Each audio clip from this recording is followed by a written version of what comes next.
Mr. President, it's also with some sorrow that I regret having to come to the floor to speak once again on the issue of eliminating the 60-vote threshold on judicial nominations, specifically a nominee to the United States Supreme Court. It's particularly troubling to do so because the nominee in question, Judge Neil Gorsuch, has an impeccable legal credentials and a strong reputation and a fair record and sharp-minded lawyer and jurist. The American Bar Association and many others of all political stripes agree that his distinguished career as a lawyer and a jurist makes him well qualified for the position of Associate Justice of the United States Supreme Court. Regrettably, very regrettable, my colleagues in the minority have decided to filibuster the nomination of this good, decent, highly qualified man. Numerous times over the years, the Senate has come to a standstill over nominees, whether they were judicial or executive branch. That gridlock has inevitably led to threats from the majority, whichever party is in the majority, to use the, quote, nuclear option, basically changing the rules of the Senate of 200 years to strip the minority party of their right to filibuster certain nominees. I've been privileged several times to be a part of a group of senators who were able to come together and negotiate agreements to end the gridlock surrounding nominees, avert the nuclear option, and allow the Senate to move forward with our work on behalf of the American people. My work in these groups, often referred to as gangs, has won me both praise and condemnation and has often put me at odds with some in my own party. In 2005, I joined 13 of my colleagues in an agreement that allowed for votes on 3 of President Bush's judicial nominees who were being filibustered by the Democrats, who were in the minority at the time.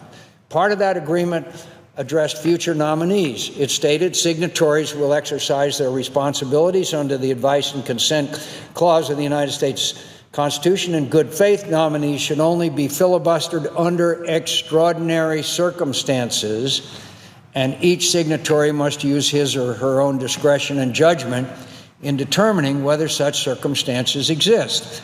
In other words, if that nominee is so far out of the mainstream that it is extraordinary, then only then would they seek to block the nomination and filibuster.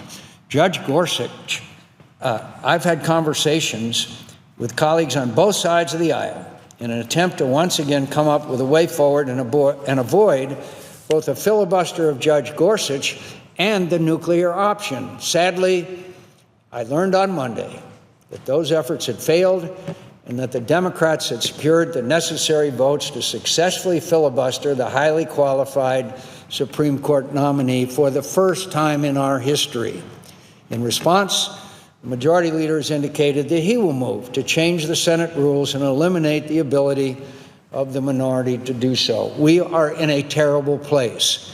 My colleagues should understand that this is a historic moment if we move forward with it. In 2013, then Majority Leader Harry Reid changed the Senate rules to eliminate the 60-vote threshold on most judicial and executive branch nominees. Those in my party, including me, were enraged. Rightly so. We warned that the Democrats would not be in control of the Senate or the White House forever, and that they would come to regret their actions. We were right. Their actions came back to haunt them. I believe our actions will haunt us as well. In an op-ed on November 27, 2012, Senator McConnell, knowing of the Democrats' plans to change the Senate rules in their favor, wrote this, and I quote, "A serious threat has been quietly gathering against one of our most cherished safeguards of liberty in our government, the right of a political minority to have a voice. Until now, this has always been the defining characteristic of the Senate. That's why all senators have traditionally defended the Senate as an institution, because they knew that the Senate was the last legislative check for political minorities and small states against the kind of raw exercise of power large states and majority parties have always been tempted to wield. The threat I'm referring to is the effort by some Democrats, most of whom have never served a day in the minority, to force a change in the Senate rules. How soon we forget. In fact, Chairman Grassley exactly predicted what is about to happen in November 2013. He said, quote, "Not too many years ago, my colleagues on the other side described their fight to preserve the filibuster with great pride. Today, the other side is willing to forever change the Senate because the Republicans have the audacity to hold them, the majority party of today, to their own standard. The silver lining is that there will come a day when roles are reversed. When that happens, our side will likely nominate and confirm lower court and Supreme Court nominees with 51 votes, regardless of whether the Democrats actually buy into this fanciful notion that they can demolish the filibuster on lower court nominees and still preserve it for the Supreme Court." Senator Alexander, on November 21st, 2013, quote, when threatened with the nuclear option by the Democrats, "This action today creates a perpetual opportunity for the tyranny of the majority because it permits a majority in this body to do whatever it wants to do anytime it wants to do it." Senator Alexander went on to say, "In my view, this is the most important and most dangerous restructuring of Senate rules since Thomas Jefferson wrote them at the beginning of our country." Senator Shelby said, quote, "Democrats won't be in power from perpetuity. This is a mistake, a big one for the long run, maybe not for the short run, short-term gains, but I think it changes the Senate tremendously in a bad way." On the same day, on the same issue, Senator Thune said, "I think Democrats are playing with fire. This is very dangerous in terms of what it means for the Senate. What goes around comes around, and someday they're going to be in the minority." Senator Burr said on that same day, "The American people know what they get when the majority party is stripped of its filibuster rights. They get unchecked power by the executive branch." And he went on to say, "If sweeping legislation and lifetime appointments cannot muster 60 votes in the United States Senate, then it probably is not a good idea to force either on the American people." My own colleagues on this side of the aisle to remember our own words and heed our own warnings. We will not control this body forever. We will not hold the White House in perpetuity.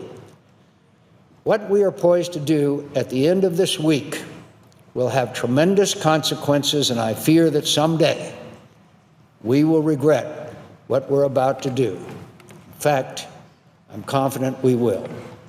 Having said that, Mr. President, it's hard for me to keep a straight face when I hear the current righteous indignation coming from the other side. After reading the comments some of my Democrat friends made in 2013, it's difficult to have much sympathy for where they find themselves today. Senator Merkley, who was perhaps the biggest proponent of changing rules at that time, said this, quote, "Without the nuclear option, Republicans are going to disable the executive branch. Quote, ending the abusive filibuster on nominations is a big step toward restoring the functionality of the Senate, and that matters for all of us. This is a terrific vote for the U.S. Senate." Senator Udall said, "I'm just so encouraged now that we're going to be able to, without filibusters, put people on the courts in an orderly way." Senator Warren said on November 13, 2013, quote, "We need to call out these filibusters for what they are, naked attempts to nullify the results of the last election. If Republicans continue to filibuster these highly qualified nominees for no reason other than to nullify the president's constitutional authority, then senators not only have the right to change the filibuster, senators have a duty to change the filibuster rules. We cannot turn our backs on the Constitution. We cannot abdicate our oath of office." Senator Sanders on May 14, 2013 said, and I quote, "If we bring this nomination to the floor and there's a request for 60 votes, which we're not going to get, I think it's time for the Democratic leadership to do what the American people want, and that is to have a majority rule in the United States Senate." I did not make up those last quotes. Those are actual quotes. This isn't fake news. Elections have consequences, my friends. Elections have consequences. And I hope my colleagues on both sides of the aisle keep this in mind. Now that we're entering into an era where a simple majority decides all judicial nominations, we will see more and more nominees from the extremes of both left and right. I do not see how that will ensure a fair and impartial judiciary. In fact, I think the opposite will be true, and Americans will no longer be confident of equal protection under the law. When then Majority Leader Reid changed the Senate rules in 2013, there was no one more critical of his actions than the senator who stands before you now. I fought hard to convince my colleagues of the damage those changes would do to this body. I did so because I love the Senate. I revere this institution and the place it holds in our system of government. It is imperative that we have a functioning Senate where the rights of the minority are protected regardless of which party is in power at the time. While what happened in 2013 was infuriating to our side, it was also heartbreaking. It was heartbreaking because it seemed to me that the uniqueness of the Senate had been irreparably damaged, and along with it, any hope of restoring meaningful bipartisanship. The unprecedented nature of the Democrats' filibuster of a Supreme Court nominee has left me in the difficult position of having to decide whether to support finishing what Harry Reid and the Democrats started in 2013 and eliminate the 60-vote threshold on Supreme Court nominations. I find myself torn between protecting the traditions and practices of the Senate and the importance of having a full complement of justices on the U.S. Supreme Court. I'm left with no choice. I will vote to change the rules and allow Judge Gorsuch to be confirmed by a simple majority. I will do so with great reluctance, not because I have any doubts that Judge Gorsuch will be an excellent justice, but because of the further and perhaps irreparable damage that it will do to the United States Senate.